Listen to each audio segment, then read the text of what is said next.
정점이다 혹은 천정이다 이렇게 표현합니다. 경기가 가장 나쁜 시기 여기를요 이 저점이다 혹은 이제 바닥쳤다 이겁니다. 바닥. 그리고 이제 다시 요걸요 정점이다 하는데 여기서 여기까지를요 주기다 이겁니다. 이게 주기다. 그래서 콘드라티의 파동 같은 경우는 여기서 여기까지가 몇 년 걸린다고요? 50에서 60년 걸린다 그런 얘기입니다. 그리고 이 정점에서 저점 사이 폭 있죠? 요걸 진폭해 줍니다. 뭐라고요? 진폭이다. 그 다음에 경기가 가장 좋아졌다, 나빠지는 시기를 이걸 후퇴 국면이다 이렇게 얘기합니다. 후퇴 국면 혹은 후퇴 시장. 그리고 경기가 가장 안 좋은 시기를요 이거를요 불황이다 혹은 불경기 이렇게 얘기합니다. 그 다음에 바닥치고 좋아진 시기죠. 요걸요 회복 국면이다 혹은 회복 시장이다 해줍니다. 경기가 가장 좋은 시기를요 호황이다 혹은 호경기 이렇게 얘기합니다. 이렇게 얘기하는데, 자 보통 이제 상대적으로 이제 경기가 좋은 시기 이런 시기가 있죠. 요때는 뭐 거래도 많고 건물 같은 것도 많이 짓고 하다 보니까 이걸 경기가 뭐 확장 국면에 있다 이렇게 표현합니다. 팽창된다. 뭐라고요? 확장 국면. 그리고 요때는 이제 그 경기가 상대적으로 안 좋은 시기 있죠. 요때는 거래도 많이 또 끊기고 건물 같은 것도 거의 안 짓고 있고 그러다 보니까 경기가 상당히 위축돼 있다 해서요 이걸 수축 국면이다 이렇게 표현합니다. 뭐라고요? 수축 국면 이렇게 얘기하는데, 먼저 콘드라티의 파동 같은 경우는 여기서 여기까지가 몇 년이라고요? 50에서 한 60년 걸린다 그런 얘기고, 쿠즈네츠 파동 같은 경우는요 자 약 20년 주기로 이렇게 변동되는 겁니다. 이러한 형태로 변동되는 이러한 형태를요 쿠즈네츠 파동이다 이렇게 얘기합니다. 그 다음에 주글라 파동 같은 경우는요 8에서 10년 주기로 이렇게 변동되는 이러한 형태를 뭐라고요? 이거를요 주글라 파동이다. 그리고 자 키친 파동 같은 경우는 이렇게 3에서 4년 주기로 이렇게 계속 변동, 이렇게 이런 형태를 뭐라고요? 키친 파동이다 이렇게 얘기합니다. 자 그러면 이 주글라 파동 같은 경우에는 보통 이제 8에서 10년 주기로 설비 투자 이게 원인이 돼서 자 이 8에서 10년 주기로 변동된다 하는데, 요거를 좀 간단히 좀 알아보겠습니다. 뭐 상식적으로 한번 접근해 보는 겁니다. 상식적으로. 그래서 주글라 파동에 대해서 알아보는데, 자 어쨌거나 경기가 호황이다. 경기가 호황이라는 얘기는 일반 기업 입장에서는 기업하기가 좋다는 얘기예요, 나쁘다는 얘기예요? 기업하기가 아주 좋다는 얘기입니다. 기업하기가 좋다는 얘기는 물건이 잘 팔릴 걸로 예상된다는 얘기죠. 그럼 물건이 잘 팔릴 걸로 예상된다는 얘기는 현재 생산량보다 뭐가 많다는 얘기예요? 소비하고자 하는 양이 많다는 얘기입니다. 그러니까 잘 팔릴 걸로 예상되는 거 아닙니까? 그죠? 그러니까 이런 경우에는 기업들은 신났네요. 그래서 기업들은 막 설비 투자 같은 거 막 늘리려고 할 겁니다. 설비 투자. 그러니까 공장도 짓고 그 다음에 기계 같은 것도 막 투입하려고 한다는 얘기죠. 구입해서 설비 투자를 늘려갖고 막 생산을 막 늘리고 싶을 겁니다. 생산을 늘리고 싶다. 근데 이제 기계는 자기 혼자 돌아가는 게 아니라 사람이 있어야 돼, 없어야 돼요? 있어야 되죠. 그러니까 고용도 막 늘어나는 이런 식입니다. 자 그리고 이때는 이제 회사가 장사가 잘 되니까 사람들은 회사에 돈을 투자하려고 안 하려고요? 막 하려고 한다는 얘기죠. 그러니까 주가도 종합 주가지수도 계속 올라가는 이러한 추세입니다. 자 그리고 또한 회사가 장사가 잘 되니까 이 구성원들은 아무래도 보너스도 많이 받을 수 있고 그다음 소득도 늘어날 수 있죠. 그러니까 소득도 막 증가하는 겁니다. 이렇게. 그리고 소득이 증가하니까 이 앞에 이마트 가서 쓸 돈도 적어져요? 많아지죠. 소비도 이렇게 증가하는 이러한 시기를 우리는 경기가 아주 호황이다 이렇게 표현합니다. 경기가 뭐라고요? 호황이다 이렇게 얘기합니다. 근데 잘 볼게요. 이렇게 이제 호황 시기를 계속 지나다 보면 자 이 설비 투자를 계속 늘리는 거죠. 설비투자 계속 늘리는 거 아닙니까? 근데 공장이라는 게 한번 공장 설치해 놨으면 설사 이게 약간 물건이 안 팔리나 한다 하더라도 공장은 계속 돌아갈 수밖에 없는 겁니다. 예를 들어서 우리 남편이 예를 들어 공장 근로자인데 요즘에 장사 안 된다고 해서 가서 놀다 오진 않겠죠? 그죠? 하루 종일 놀다 오진 않고 아침부터 7시까지 출근해서 저녁에 한 6시까지 일하다 올 겁니다. 그러니까 한번 설치한 공장은 계속 돌아갈 수밖에 없는 겁니다. 알겠죠? 그러다 보니까 계속 설비 투자 늘려서 공장 계속 돌아가다 보니까 언젠가부터는 생산량하고 뭘 비교했을 때요? 소비하고자 하는 양을 비교했을 때 생산량이 많아진 시가 올까요? 안 올까요? 오는 겁니다. 그죠? 계속 설비투자 늘려놓으니까. 그러면 생산량이 많아지니까 사회 전체에서는 안 팔린 물건이 쌓여나가기 시작합니다. 이걸 재고가 뭐라고요? 누적된다. 그러니까 창고에 안 팔린 물건이 쌓여요, 안 쌓여요? 쌓이기 시작한다는 얘기죠. 그죠? 그렇게 된다면 이 기업은 설비 투자를 해야 돼, 안 해야 돼요? 설비 투자를 하지 않을 뿐만 아니라 기존의 설비 투자마저 팔아치워야 되죠. 그러니까 설비 투자를 계속 감축할 수밖에 없는 겁니다. 투자를 줄일 수밖에 없고, 그러다 보니까 물건 안 팔려서 창고에 물건이 쌓여 있으니까 생산을 자꾸 줄이려고 할 겁니다. 이렇게. 그 다음에 예전에 잘 나갔을 때 사람을 많이 채용했죠. 근데 지금은 놀리면서 월급 줄 수 없으니까 어쩔 수 없이 구조조정이다 하면서 사람을 막 잘라댑니다. 이렇게. 그 다음에 그 회사는 장사가 안 되니까 막 주가는 점점 떨어질 겁니다. 그리고 여기서 쫓겨난 사람들은 아예 소득이 전혀 없겠죠. 그리고 남아있는 사람들도 사장님 월급 더 주세요 했다가는 자기도 잘릴 수 있죠. 그러니까 조용히 있어야 되겠네요. 그러니까 소득도 점점 줄어들고, 소득이 줄어드니까 쓸 돈도 있어 없어요? 없죠. 우리 이런 시기를 뭐라고요? 이거를 경제 상태가 불황이다 이렇게 표현합니다. 무슨 황이라고요? 불황이다 혹은 불경기다 이렇게 표현합니다. 그러다 보니까 이 불경기를 계속 겪다 보면 계속 설비 투자를 줄이는 거죠. 줄여 안 줄여? 줄이다 보니까 언젠가부터는 또다시 생산량보다 뭐가요? 소비량이 많아지는 게 온다는 얘기입니다. 그러면 슬슬 기업 입장에서는 기지개 펴면서 설비 투자 늘리려고 하죠. 그러면 생산량을 늘리려고 할 겁니다. 이런 식으로 설비 투자가 원인이 돼서 한 8에서 10년직으로 변동되는 이러한 형태를 우리는 주글랍 파동이다 해줍니다. 알겠죠? 주글랍. 그러면 일반적으로 우리는 호황 시기가 좋을까요? 불황 시기가 좋을까요? 호황이 훨씬 더 좋은 겁니다. 다만 아무리 호황이라 하더라도 이 시기에 불리한 사람이 있다는 얘기입니다. 그렇죠? 가장 큰 사회 문제가 뭐냐면 이때는 생산량보다 뭐가 많다고요? 소비하고자 하냐이 많죠. 그러다 보니까 결국 물가가 계속 올라가는, 지속적으로 올라가는 인플레이션이 발생할 여지가 매우 높아집니다. 이렇게. 알겠죠? 그러면 인플레가 발생하면 누가 이제 크게 손해볼 수 있냐면 보통 이제 근로소득자들이죠. 월급이 크게 안 오르는 근로소득자라든가 이런 분들은 계속 뭐라고요? 힘들을 수밖에 없는 겁니다. 그리고 또한 자, 이 채권자라고 해서 돈을 받으려고 한 자 있죠. 고자도 그 크게 손해보고, 그리고 그 국제 수지도 악화될 수밖에 없는 겁니다. 왜냐하면 우리나라 물건 가격이 올라가니까 외국에서 우리나라 물건 살려고 안 살려고요? 안 살려고 하죠. 그러니까 수출은 감소되고 수입만 증가하는 이러한 그 무역 수지가 흑자가 될 이렇게 될 가능성이 높아집니다. 알겠죠? 이러한 그 안 좋은 형태 나타날 수 있다는 얘기죠. 이렇게. 자, 그러면 불황일 경우는 우리 입장에서는 안 좋을 게 없습니다. 왜 안 좋을 게 없냐면 이때는 물건이 팔려요, 안 팔려요? 안 팔리니까 창고에 물건이 쌓여있죠. 그럼 물건 가격은 뚝뚝 떨어질 수밖에 없는 겁니다. 그럼 우리 입장에서는 물건을 헐값에 살 수 있으니까 나쁠 게 있어 없어요? 없다는 얘기입니다. 그러면 이때 가장 큰 문제는 뭐냐? 그럼 뭐가 문제냐면 결국은 남편분이 가방 들고 분명히 나갔죠. 근데 하루 종일 공원에서 배회하고 오는 거 아닙니까? 그러니까 이때 가장 큰 사회 문제는요, 실업이 가장 큰 사회 문제가 되는 겁니다. 뭐라고요? 실업. 자, 그래서 자, 이 놀고 있는 분들이죠. 그런 분들은 상당한 소득도 없고, 그리고 집안도 힘들어지는 거죠. 이러한 상당히 실업자 입장에서 상당히 힘들어질 수밖에 없는 겁니다. 이런 거를 거시경제 2대 지표다 하는 겁니다. 알겠죠? 그래서 보통 이제 경기가 호황일 때는 뭐라고요? 이때는 이제 인플레이션이 발생하는 게 일반적입니다. 물가가 상승하는 게 일반적이에요. 뭐라고요? 물가가 상승. 그러니까 호황일 때는 뭐라고요? 물가가 상승하는 게 일반적인데, 자, 근데 문제는 이상한 현상이 나타날 수 있습니다. 기현상이 나타날 수 있는데, 자, 오히려 물가는 상승하고 경기는 불황이라는 얘기죠. 물가는 상승하고 뭐라고요? 경기는 불황이다. 이런 경우가 있는데 이걸요 스태그플레이션이라 이렇게 얘기합니다. 뭐라고 한다고요? 스태그플레이션 이렇게 얘기합니다. 자, 오히려 자, 이 물가도 상승하고 경기도 뭐라고요? 불황이라는 얘기죠. 그죠? 아니 그 호황일 때는 물가가 상승하죠. 그죠? 그러니까 호황일 때는 호황일 때는 인플레이션이 발생합니다.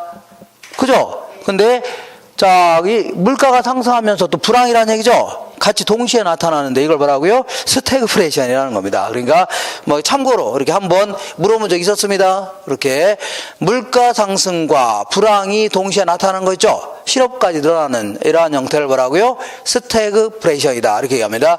요거는 이제 경제학에서 자, 보통 이제 비용이 막 인상돼서 원자재 가격이 뭐 폭등하거나 이런 경우 있죠? 이런 경우에 나타날 수 있는 겁니다. 그냥 뭐 이런 게 있다 정도 하면 됩니다. 있죠? 원자재 가격 이런 게 이제 폭등하거나 그럴 경우에는 오히려 비용이 막 커지면서 자, 이 오히려 물가도 상승하고 뭐라고요?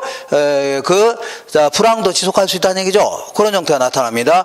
역사적으로 한 2번 정도 이렇게 대규모 스태그플레이션이 발생한 적이 있었는데 이거는 이제 석유 파동이라고 해서 석유 가격이 급등하는 바람이 있죠. 그런 경우에 발생한 겁니다. 예컨대 1차 석유 파동이 이제 1967년도인가 그때 이스라엘하고 이제 아랍 국가들이 전쟁이 났는데 그때 이제 이스라엘이 그 시나이 반도라고 해서 그거를 이제 강탈한 겁니다. 제가 뺏은 겁니다. 뺏었는데 그거를 이제 73년도에 아랍 국가가 특히 이제 이집트하고 그 다음에 누가요? 시리아가 이스라엘을 공격한 겁니다. 그러면서 결국 나중에는 다시 이제 되돌려 오긴 했는데 어째 그 당시에 전쟁이 나면서 그 아랍 국가들이 이 석유를 무기화시키려고 석유로 해서 이제 무기를 만들려고 석유가격을 대폭 인상시킨 겁니다. 무지막지하게 올린 겁니다. 그죠? 그런 바람에 전 세계가 석유 때문에 뭐라고요? 물가가 무진장막지 상승하는 이런 형태가 나타났던 겁니다. 알겠죠? 이런 게 1차 석유 파동이고 그리고 2차는 이란이죠, 이란. 이란이 원래는 왕정 국가였습니다. 왕정. 그리고 왕이 이제 통치하는 그러한 팔렙이라는 그러한 왕이 이제 통치했었습니다. 73년도경에. 근데 요게 이제 호메인이라는 그러한 이제 이슬람교 있죠? 요거에 혁명 세력이 혁명을 일으켜갖고 그 왕정을 쫓아낸 겁니다. 그래서 친미 왕정 세력을 완전히 축출하고서 그걸 이제 신정국가, 다시 말하면 그 종교가 통치하는 국가 있죠. 요걸로 이제 바꿔놨습니다. 그러면서 친미 이란 왕정 국가하고의 그 세력을 같이 이제 어울렸던 서방 세력 있죠. 서방들한테 아예 그냥 석유 수출을 금지시켰던 겁니다. 이란이. 그러면서 전 세계가 또다시 뭐라고요? 석유 파동에 휩쓸린 적이 있었습니다. 그때가 이제 78년도가 그럴 겁니다. 이렇게 해서 그런 것 때문에 이제 물가가 지속적으로 올라갔다는 얘기죠. 그러면서 상당한 힘들었던 이런 시기가 바로 스태그플레이션이다. 이렇게 표현합니다. 이런 게 있다 치면 됩니다. 알겠죠? 오케이. 자, 그러면 지금 이제 우리가 공부하려고 하는 것은 34페이지 보겠습니다. 자, 부동산 경기 변동에 대해서 알아볼 겁니다. 부동산 경기 변동. 이렇게. 자, 요거 지울게요. 맨 먼저 순서에 따라서 부동산 경기 변동의 특성, 이거 공부하기 전에 우리가 일반적으로 부동산 경기하면 주로 이제 주택 경기를 주로 얘기합니다. 주택 경기. 그래서 우리 일상생활에 가장 밀접히 관련되어 있는 게 어떤 거예요? 주택이죠. 주택과 관련된 경기, 이걸요 보통 협의의 부동산 경기 이렇게 얘기합니다. 그 다음에 요거보다 넓은 개념이 여기다가 상업용이라든가 공업용 요까지 합쳐서 이거를 광의의 부동산 경기 이렇게 얘기합니다. 광의의 부동산 경기. 그 다음에 요거보다 훨씬 더 넓은 개념이 토지까지 합쳐서 이걸요 최광의의 부동산 경기 이렇게 얘기합니다. 최광의의 부동산 경기 이렇게 얘기합니다. 이렇게 참고로 이렇게 하시고, 자, 그러면 부동산 경기는 어떠한 특징이 있나 좀 알아보겠습니다. 특징. 자, 요거는 이제 일반 경기에 비한 특징을 얘기합니다. 일반 경기 변동에 비한 특징. 한번 읽어볼게요. 주기는 그거 볼게요. 17에서 한 18년 정도로 일반 경기보다 2배 정도 길다 이렇게 얘기합니다. 그 다음 진폭은 정점은 높고 저점이 깊다는 얘기죠. 다시 말하면 한마디로 하면 진폭이 크다 이렇게 얘기합니다. 그 다음에 국면은 회복 국면은 느리고 후퇴 국면은요 빠르게 진행하는 이러한 형태입니다. 자, 그리고 타선 기간은 어떤 충격을 가했을 때, 예를 들어 어떤 정책이라든가 이런 게 있었을 때 반응하는 시간차 같은 거 있죠? 이런 걸요, 타성기간 해줍니다. 타성 기간이 일반 경기는 보통 빠른 데 비하여 그 부동산 경기는요 상당히 느려 터져서 움직입니다. 그래서 타성 기간이 길다. 그리고 주기의 순환 국면 자체가 불규칙하다 이렇게 표현합니다. 요거는 자, 한마디로 얘기한다면 일반 경기에 비하여 민감하게 반응하지 못하니까 이런 형태가 나타납니다. 그래서 요거가 이제 주글라 파동이라 쳐볼게요. 이렇게 주글라 파동인데, 이런 시기를 자, 이 불황이라는 겁니다. 뭐라 한다고요? 불황이다. 그래서 우리는 어마어마한 불황 시기를 겪은 적이 있는데, 여러 번 있지만, 대표적인 게 이제 IMF 때입니다. 그래서 이때는 아까 얘기한 대로 불황 시기를 잘 볼게요. IMF 때는 한부철강이 무너지면서 해태, 산미 이런 데 있죠. 한신공영, 뉴코아라든가 진도, 진로, 기아 막 줄줄이 막 망했던 겁니다. 그러면 거기 하청업체도 줄줄 망한다는 얘기죠. 어쨌거나 이 망한 가장 큰 이유는 여러 가지가 있을 겁니다. 근데 결과적으로는 물건만 잘 팔리면 망해요, 안 망해요? 안 망한다닙니다. 그러니까 물건이 안 팔리니까 기업들은 설비 투자 하려고 안 하려고요? 안 하려고 하겠죠. 그럼 아까 한 거 잘 생각할게요. 설비 투자 안 하려고 하고 생산도 줄이려고 할 겁니다. 그리고 그 당시에는 구조조정이다 하면서 사람도 어마어마하게 잘라댄 겁니다. 그죠? 그래서 실업률이 거의 40%가 육박하는 이런 엄청난 실업률이 있었습니다. 그리고 이제 종합주가지수는 500선이 무너졌습니다. 그래서 410 몇 선인가 이렇게 내려갔습니다. 그리고 소득이 막 줄어들고 소비도 줄어든다는 얘기죠. 이러한 시기를 우리는요 IMF 때라는 겁니다. 알겠죠? 이렇게. 자, 그래서 이때 이제 IMF를 극복하기 위해서 여러 가지 정책을 막 내놓고 했죠. 그러면서 이제 앞으로 이제 그 경제도 살아날 걸로 예상되는 거 아닙니까? 그죠? 그러면 일반 경기를 주도하는 게 누구예요? 일반 기업들입니다. 일반 기업들은 앞으로 그동안은 물건도 안 팔리고 하니까 계속 생산도 줄이고 했죠. 근데 이제 앞으로 물건이 잘 팔릴 거로 예상되니까 슬슬 공장도 놀리고 있던 공장도 재가동하고, 그리고 놀고 있던 사람들 있죠. 다 불러서 이제 다시 공장을 다시 돌리면 될 겁니다. 그러니까 아주 발빠르게 움직일 수 있다는 얘기죠. 그죠? 근데 이 당시에는 주택 경기도 최악이었습니다. 거래도 이제 뚝 끊기고 가격도 폭락했습니다. 그래서 지금 서울의 강남에 있는 아파트 있죠? 지금 한 20억 정도 되는 게 20평, 25평 정도 되는 게 그 당시에는 1억 원대였습니다. 이 정도 엄청나게 떨어졌습니다. 왜냐하면 거래가 거의 없으니까. 아시죠? 이렇게. 그러니까 거래가 없으니까 건설업자는 아파트 지어야 안 지어요? 지어봐야 팔리지도 않으니까 안 지으려고 하죠. 그러니까 손가락 빨고 있었습니다. 근데 이제 앞으로 이제 경기가 좋아질 걸로 예상되죠. 그러니까 이때서부터 슬슬 거래도 많아질 걸로 예상되니까 건설업자 입장에서는 건조 허가도 내야 되고, 슬슬 뭐라고요? 허가도 맡아야 되고, 착공도 해야 되고, 완공도 해야 돼, 안 해야 돼요? 해야 되죠. 그러다 보니까 남들은 바닥치고 좋아지고 있는데 얘는 아직까지도 바닥을 향해 치닫고 있는 겁니다. 이렇게. 자, 그리고 착공에서 완공까지는 시간이 꽤 걸리니까 상당히 완만한 형태, 이런 형태 진행합니다. 자, 그러다 보니까 다시 지금까지 한 거를 다시 한번 읽어볼게요. 보통 주기가 17에서 한 18년 정도로 주기가 2배 정도 길다 해줍니다. 그리고 진폭이라는 게 뭐예요? 정점에서 저점 사이 폭이 있죠? 요거는 크다 해줍니다. 그 다음에 상대적으로 이렇게 회복 국면은 느리게 진행하는 데 비하여 후퇴 국면은요 빠르게 이렇게 진행합니다. 빠르게 이렇게.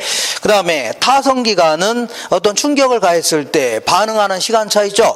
이런 게 상당히 느리다는 얘기입니다. 그리고 주글라 파동 같은 경우는 상대적으로 규칙적인데, 아무래도 부동산 경기는 상당히 불규칙한 형태로 움직입니다. 어떤 형태라고요? 불규칙한 형태로 움직인다. 그리고 우리 예를 들어 맥주 시장 같은 경우는 전국적으로 움직이는 겁니다. 어떡하고요? 전국적으로 맥주 경기가 좋을 수도 있고 나쁠 수도 있는 거죠. 이런 식으로 움직이지만, 자, 부동산은 개별성 아니면요 지역성 이런 것 때문에 꼼짝 못하죠. 그러니까 지역마다 다 다를 수 있는 겁니다. 예를 들어서 서울은 경기가 나쁜데 부산은 좋을 수도 있는 거죠. 같은 부산이라 하더라도 그 서면 쪽은 좀 안 좋은데 해운대 쪽은 좋을 수도 있고, 이런 식으로 다 다를 수가 있는 겁니다. 그리고 또한 자, 요거는, 자, 개별적 현상이라는 얘기는 예를 들어 주거용은 좋은데 상업용 나쁠 수도 있죠? 다 다를 수가 있는 겁니다. 다만 우리는 간혹가다 국지적으로 나타나서, 지역적 국지적으로 나타나서 전국적, 광역적으로 확대되는 현상이 있죠? 이런 것들은 우리는 볼 수 있습니다. 왜냐하면, 하다못해 여기 강남에서 불이 붙어갖고 바로 옆에 있죠?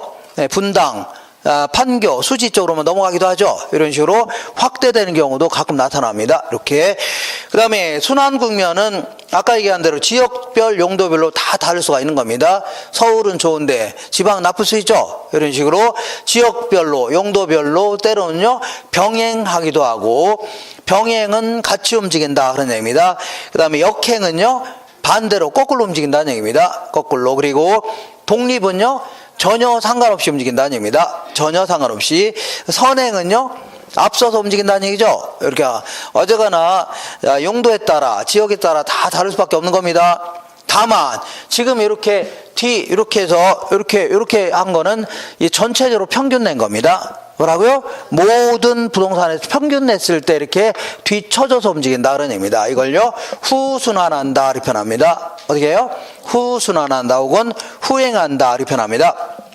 그러면 자, 거기 보시면 보통 이제 일반 경기에 비해서 거기 주식 경기 같은 거 있죠? 용도별로 한번 따져볼게요.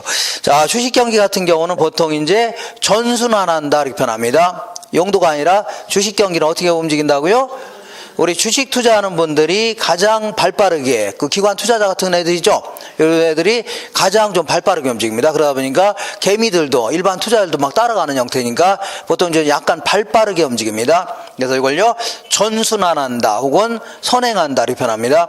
그 다음에 부동산 경기는 조금 전에 얘기한 것처럼 뭐라고요? 후순환한다. 뒤쳐서 움직인다는 얘기죠. 후순환한다 이렇게 표현합니다. 자, 다만 이거를 지역별로 따지는 게 아니라 용도별로 따져봤을 때 일반 경기에 비해서 보통 이제 상업용, 공업용 부동산 경기가 있는가 하면 주거용 경기가 있다고 치자. 그러면 일반 경기에 비해서 상업용, 공업용 같은 경우는 자, 같이 움직이는 경향이 굉장히 강합니다. 이걸요, 동시에 순환한다, 아니면 병행한다 이렇게 표현합니다. 동시에 같이 움직인다는 얘기죠. 거기에 비해서 주거용 같은 경우는 거꾸로 움직이는 역순환하는 경향이 아주 강합니다. 역순환. 자, 그럼 이거 왜 그러냐면 요거는 이제 그냥, 자, 요거는 실전에서 나오기는 힘듭니다. 나온 적도 없고, 다만 요거는 모의고사 이런 데서 자주 물어보는데, 자, 요거는 이제 금융과 좀 밀접히 관련돼 있어서 그렇습니다. 뭐가 관련돼 있다고요? 야, 우리 부동산은 비싸요, 싸요? 싸죠? 싸요? 비싸다고 했잖아요. 비싼데, 우리 이제 은행 입장에서는 주로 이제 일반 기업들한테 빌려준 돈 있죠? 일반 기업들한테 빌려주는 돈은 보통 이제 금리가 상당히 높습니다. 고리고, 그리고 단기간 내 회수합니다. 2, 3년 만에 회수한다는 얘기죠. 근데 아파트 구입하는 사람들한테는 소위 뭐 정책금융 이런 형태를 많이 띄기 때문에 금리가 상당히 낮아요. 그리고 이자율도 상당히 뭐라고요?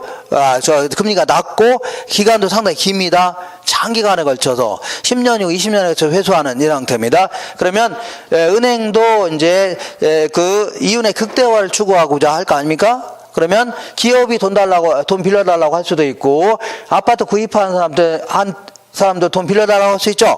그럼 얘네들도 당연히 돈이 될 만하면 어디다가요? 기업들한테 빌려주는 게 훨씬 더 돈이 더 될 겁니다. 그렇죠? 그러면 이렇게 생각해 볼게요.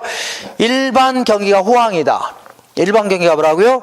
호황이다. 그러면 일반 경기를 주도하는 게 일반 기업들입니다. 그러면 일반 경기를 주도하는 일반 기업들은 투자를 하려고 안 하려고요? 아까 설비 투자 같은 거 하려고 하죠. 공장도 구입하고 뭐라고요? 기계도 구입하려고 할 거 아닙니까? 그러면 자기 돈 가지고 하는 경우도 있지만 거의 대부분 은행에서 빌리려고 할 거 아닙니까?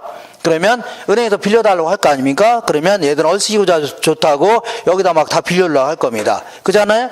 그러니까 상대적으로 아파트에 들어간 돈은 많아요, 적어요? 적어질 수밖에 없습니다. 그러니까 얘들이 경기가 좋을 때는 오히려 얘들이 안 좋을 수도 있습니다. 상대적으로. 아시겠죠?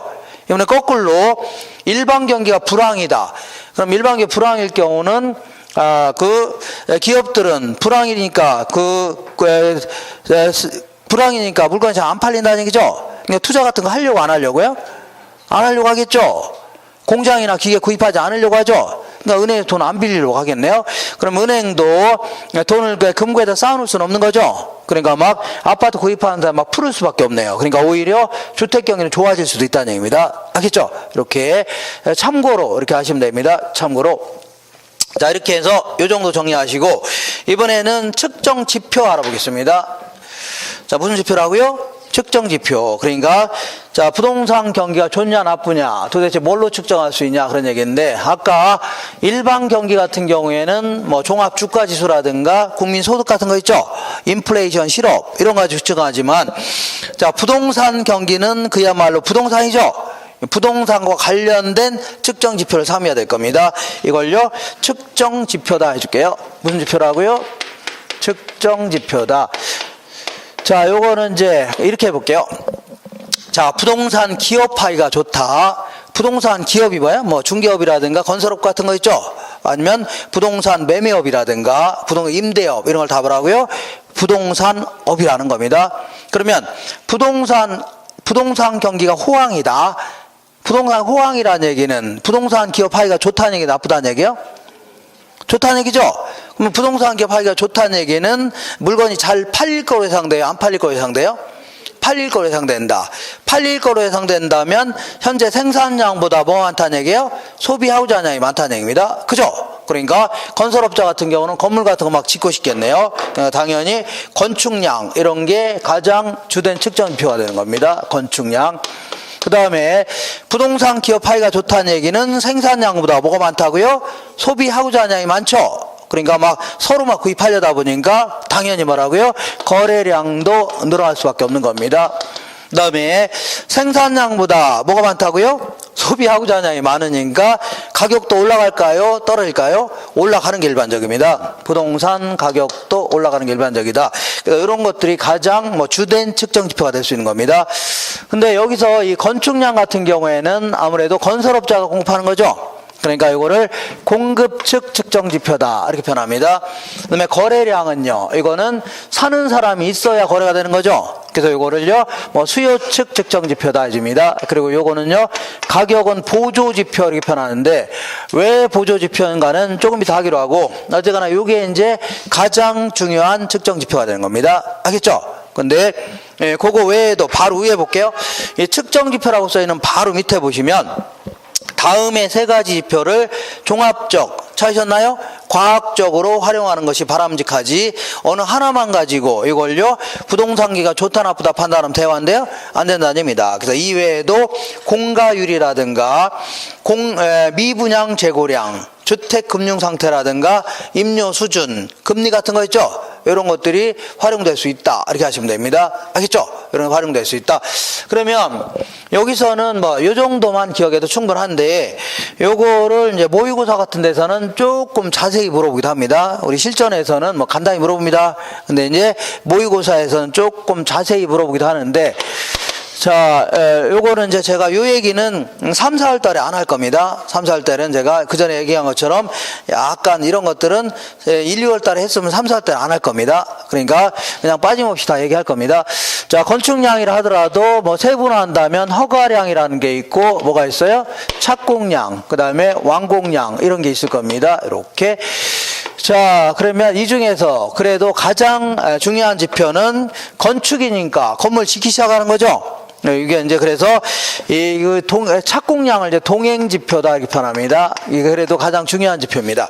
그러니까 착공량을 알게 되면 지금 현재의 부동산 경기를 측정할 수 있다는 얘기입니다. 지금 현재 뭐라고요? 부동산 경기 좋냐 나쁘냐를 측정할 수 있는 겁니다. 알겠죠? 근데 허가량 같은 경우는, 자, 생각해 볼게요. 허가를 맡았다가 나중에 취소되는 경우도 있어 없어요? 있는 거 아닙니까? 그리고 허가를 맡았다고 해서 5, 6년 있다가 또 착공할 수도 있는 거죠. 그죠? 다만 허가량을 알게 되면, 허가량이 많다는 얘기는 그만큼 건물도 많이 지을 거라고 예상은 되어야 한대요.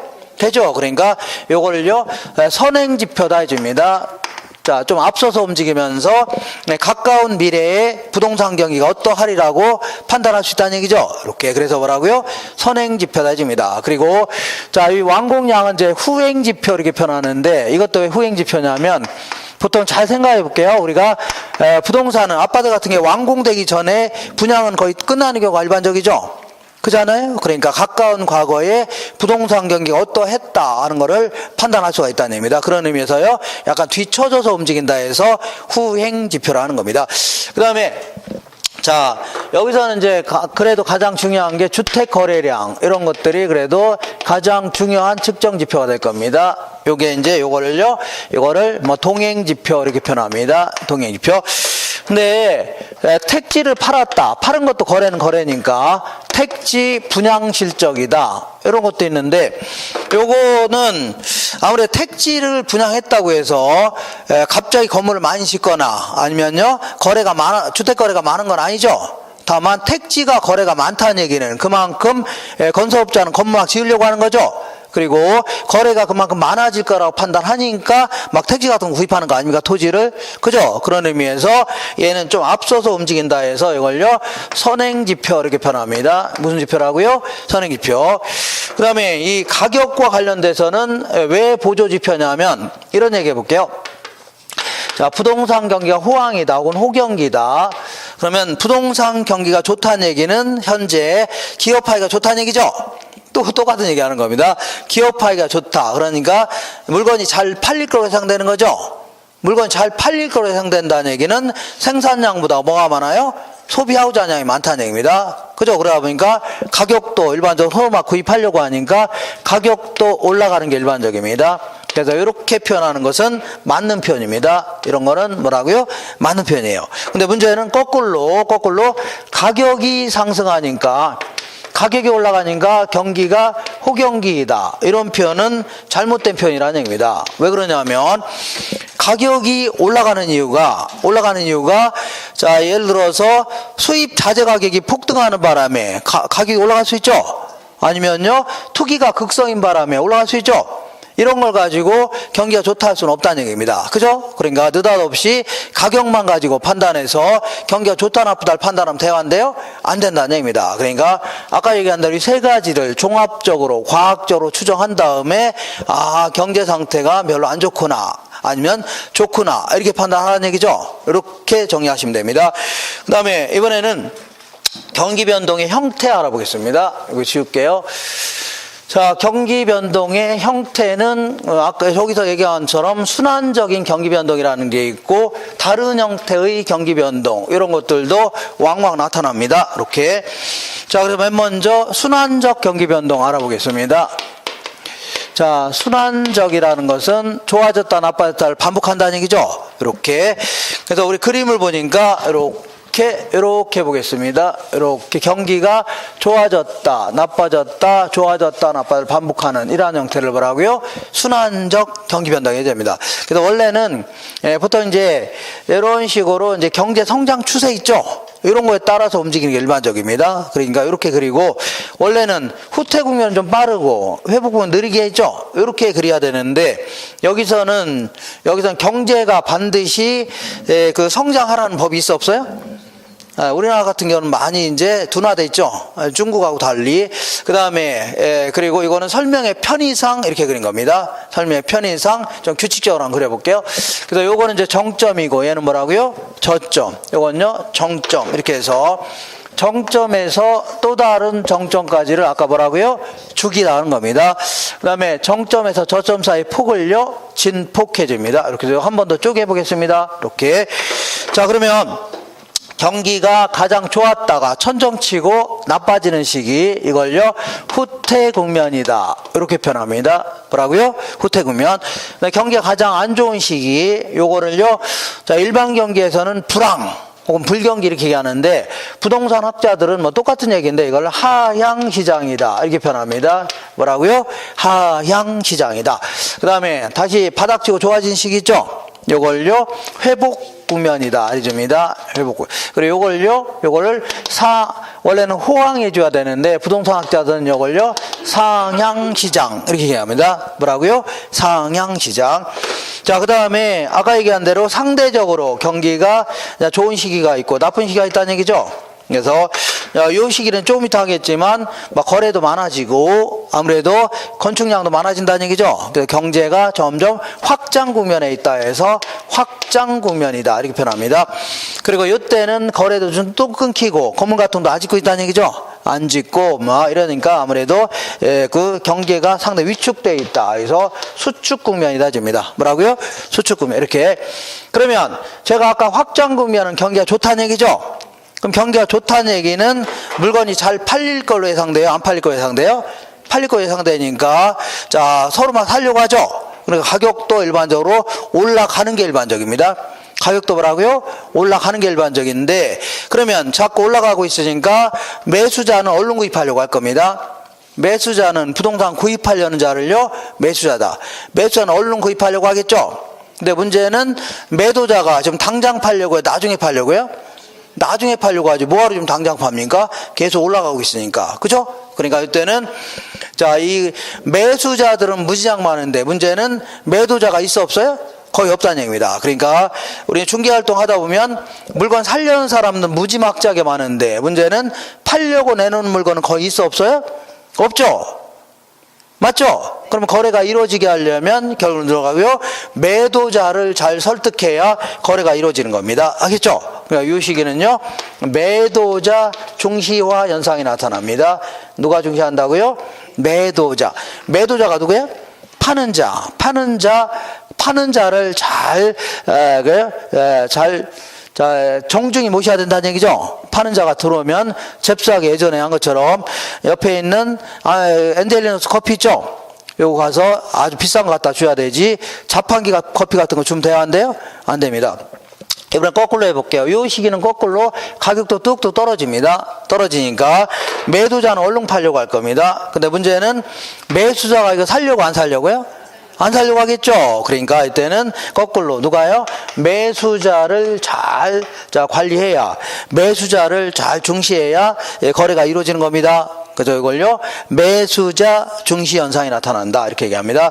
그래서 이것도 이제 실전에서는 좀 헷갈리는데 그래서 이거 약간 따지려면 또 헷갈리기도 하고 하니까 이렇게 이제 암기하라고 했죠. 경기가 상당히 좋을 때가 있고 나쁠 때가 있다.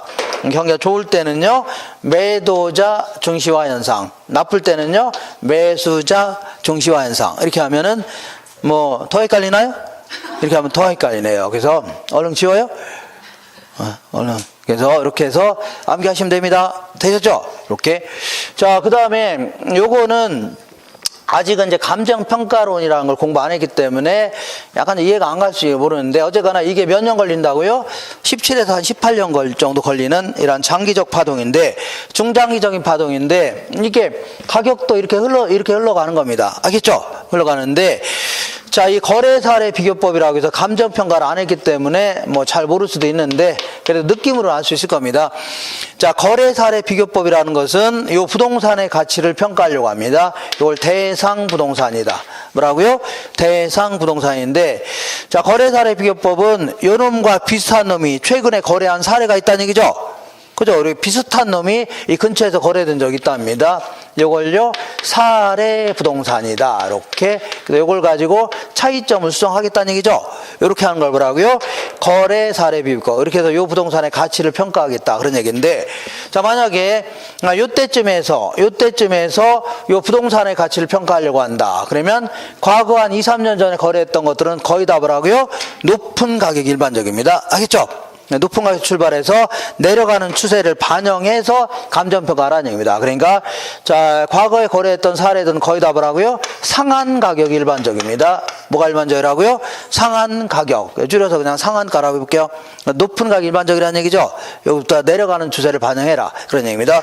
반대로 지금 이렇게 가격대가 이렇게 흘러가는 겁니다. 시간의 흐름에 따라.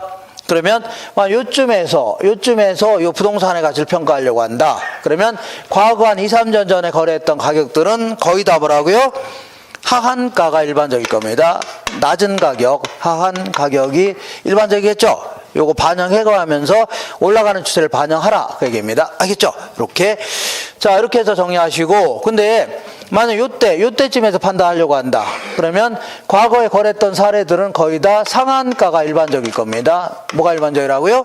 상한가. 근데 만약에 요때쯤에서 판단하려고 한다. 그러면 높은 것도 있고 낮은 것도 있겠죠? 이거 뭐 사례가 이렇게 점이 찍힐 거 아닙니까? 그죠? 그러다 보니까 이거를 상한가라고 하기는 아주 곤란하네요. 그죠? 그러면 어쩔 수 없이 상한가나 혹은 기준 가격으로밖에 못 샀습니다. 이걸 기준으로 해서 삼으라는 얘기죠. 기준 가격으로 삼아야 된다. 그런 얘기입니다. 그러면 똑같은 논리로 요쯤에서 자, 요 부동산의 가치를 평가하려고 한다. 그러면 과거의 사례들은 거의 다 하한가가 일반적일 겁니다. 뭐가 일반적이라고요? 하한가. 근데 만약 요쯤에서 판단하려고 한다. 그러면 낮은 것도 있고 높은 것도 있겠죠? 그러면 어쩔 수 없이 그냥 기준으로밖에 못 샀습니다. 기준 가격으로만 삼아야 됩니다. 이렇게 하시고, 그 다음에, 자, 다른 측정 지표 볼게요. 자, 다른 측정 지표는 우리 교재 같은 거 보게 되면, 자, 그걸 읽다 보면 문제풀이라가 안 됩니다. 그래서 문제풀이 하려면, 자, 우리는 가능하면 뭐라고요? 그 1년 동안에는 상식도 중요하지만 뭐라고요? 문제풀이 능력 있죠? 문제 풀이 능력을 자꾸 키우는 게 좋습니다. 그래서 가능하면 합격하는 데 초점을 맞춰야 되지 뭐 잡다하게 많이 안다고 해서 좋을 게 아닙니다. 여기서는 알겠죠? 막다하게 알면은 오히려 시험에 방해가 됩니다. 그러니까 때로는요, 집에 가서 한번 책을 보세요. 막 조잡스럽고 너무 많아요. 이런 걸 보면은 문제풀이가 전혀 안 됩니다. 그러니까 가능하면 그 시험에 나올 만한 내용 위주 있죠? 요거 딱 정리되어 있는 걸 정리하는 게 가장 빠릅니다. 그래서 얘는 같이 가는 지표입니다. 어떻게 가는 지표라고요? 같이 가는 지표. 얘는요, 반대로 가는 지표입니다. 이렇게. 그러면 같이 가는 지표는 우리 아까 제가 써놓은 측정 지표 있죠? 요 그대로 써놓으면 됩니다. 건축 착공량, 허가량부터 해볼게요. 허가량, 착공량, 그 다음에 뭐라고요? 완공량. 그 다음에 택지 분양 실적이라든가 주택 거래량이라든가 부동산의 가격 이런 것들은 같이 가는 측정 지표입니다. 어떻게 한다고요? 같이. 근데 이제 반대로 하는 것은 좀 안 좋은 것들 쭉 적어 놓으면 됩니다. 안 좋은 것들. 그 다음에 공실이라는 게 임대주택 중에 빈방이 차지하는 비율 있죠? 이걸 공실률 해줍니다.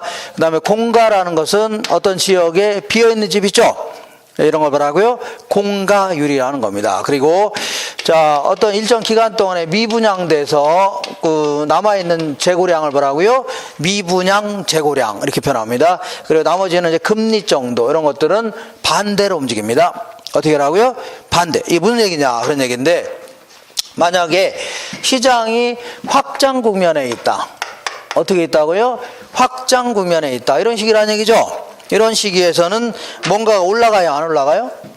올라가는 거 아닙니까? 그러니까 경기가 좋으니까 당연히 허가량, 착공량, 완공량 늘어난다는 얘기죠. 택지 분양 실적, 거래량, 가격도 올라가는 게 일반적입니다. 근데 이제 경기가 좋으니까 아무래도 공실이라든가 공가 이런 거 줄어들겠죠. 그죠? 경기가 좋을 경우는 자, 이 상업용 부동산 지역 같은 경우는 막 서로 막 장사하려고 막 꽉꽉 들어차 있을 겁니다. 그죠? 근데 경기가 안 좋고 그러면 그만큼 자, 이 빈 공실이 많아져요. 많아질 수밖에 없는 겁니다. 장사도 안 되고 하니까 저 임대료 싸지고 저 빠져나가죠. 자, 그리고 자, 그 일정 기간 동안에 분양이 안 된 아파트 이런 것도 줄어들 겁니다. 그리고 이때는 금리도 낮아 있다. 요거 조심하셔야 됩니다. 왜냐하면 이때는 사람들 막 투자하려고 안 하려고요? 투자 막 아파트 구입하고 이런 거 다 투자를 하는 거 아닙니까? 투자를 하려고 하면 자, 은행에서 이제 그 아파트 같은 건 비싸기 때문에 은행에서 돈을 빌려야 되는데 금리가 만약에 높으면 투자할 수 있어 없어요?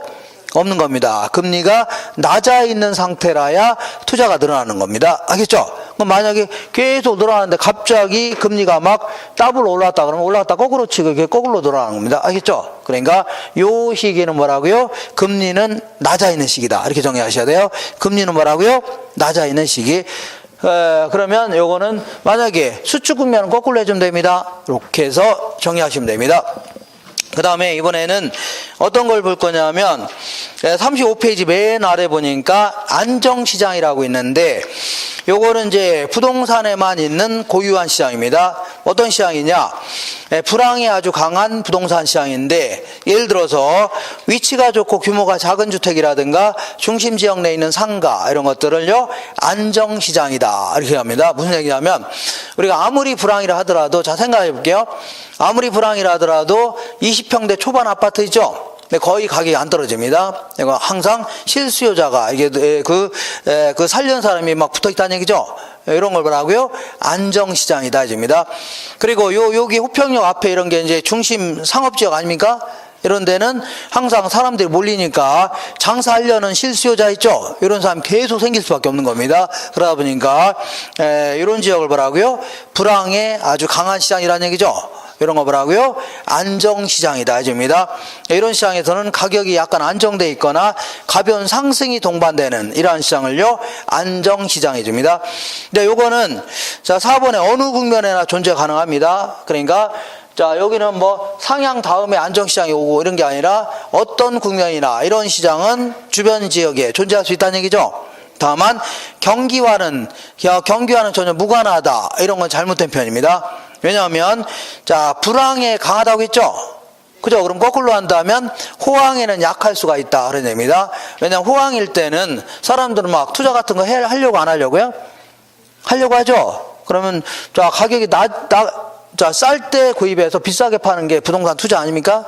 투기라 할 수도 있고. 그러니까 이때는 가격이 낮은 거를 막 구입하려고 하지, 나중에 올라갈 만한 걸 구입하려고 하죠. 근데 안정시장 내에 있는 부동산은 이미 올라갈 대로 올라가 있어, 안 올라가 있어요?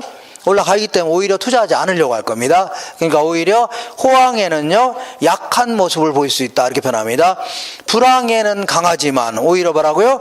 호황에는 약할 수가 있다는 얘기죠. 이런 표현.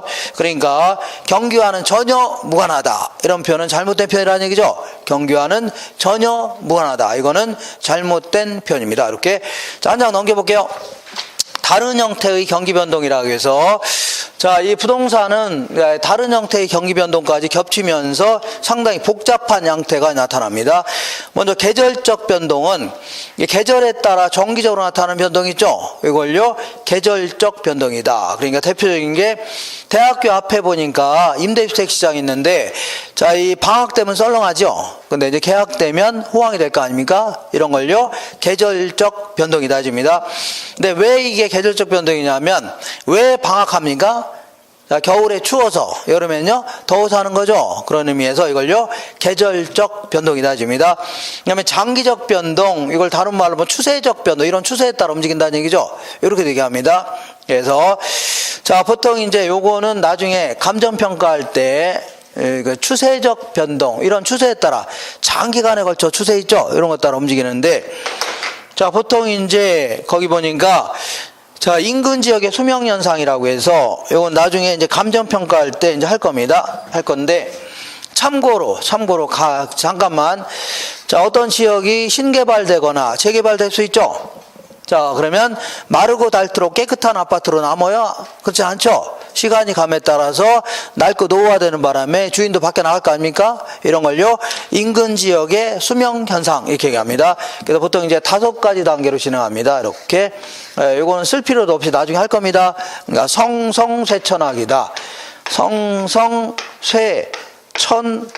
이렇게 해서 진행합니다. 성장기, 성숙기, 쇠퇴기, 천이기, 악화기, 이런 형태로 진행하는데 나중에 할 겁니다. 나중에 노트에 다 있습니다. 이때 이제 성장기 때는 가격 상승률이 최고입니다. 그 다음에 성숙기 때는요 가격 수준 자체가 최고고, 쇠퇴기부터 이제 하락하기 시작합니다. 이때가 재개발이 가장 활발한 단계라 들쑥날쑥하다가 이때는 이제 재개발이 없다, 이때까지. 그러면 슬럼가로 변합니다. 이렇게.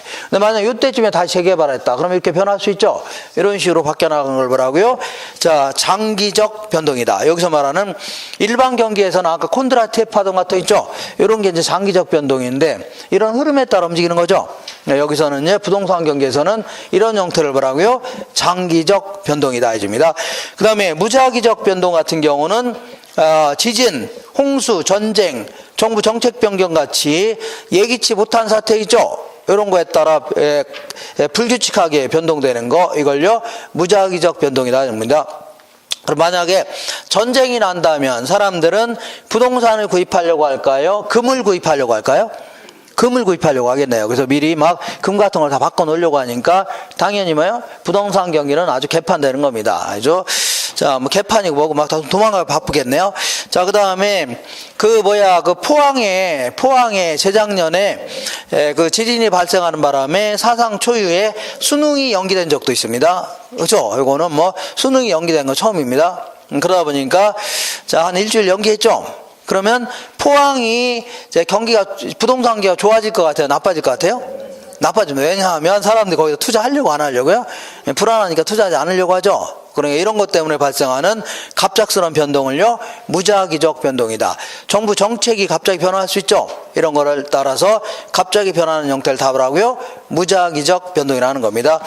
자, 오늘 교재, 요 교재 있죠? 요 교재 126페이지 하나 정도만 풀어볼게요. 126페이지.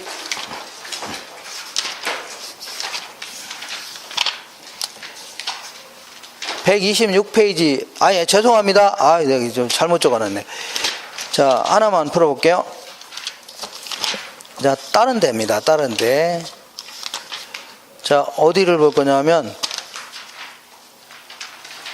A. 자, 167페이지 보겠습니다. 167페이지. 찾으셨나요? 자, 부동산 경기 변동에 관한 설명으로 틀린 것은 부동산 시장은 일반 경기 변동과 같이 회복, 상향, 후퇴, 하향의 네 가지 국면 외에 안정시장 이런 것도 있다고 했죠. 2번 볼게요. 부동산 경기 변동 국면은 공실률, 건축 허가 건수라든가 거래량 등으로 확인할 수 있다. 맞는 겁니다. 세 번째, 일반 경기 변동에 비하여 정점과 저점 간의 진폭이 작아요, 커요? 크다 해줘야 됩니다. 뭐 이런 거. 네, 그냥. 그 다음에 순환적 변동, 계절적 변동, 무작위적 변동 등의 모습이 나타날 수 있다는 얘기죠. 그 다음에 상향시장에서는, 상향시장 요거죠. 직전 회복 국면에서 거래할 거의 답을 하고요, 하한가가 되는 겁니다. 알겠죠? 네, 직전 회복 국면에서 거래한 건 답을 하고요, 하한가가 될 겁니다. 이렇게 상향 국면에서 직전 회복 국면의 거래 사례 가격은 새로운 거래 가격의 하한선이 되는 경향이 있다. 맞는 거죠? 하한가가 되는 경향이 있다. 이렇게 해서 어렵지 않게 물어보니까 이렇게 하시면 됩니다. 잠깐만 쉬었다가 그 나머지 거미집 이론 요거 할 겁니다. 잠깐 쉴게요.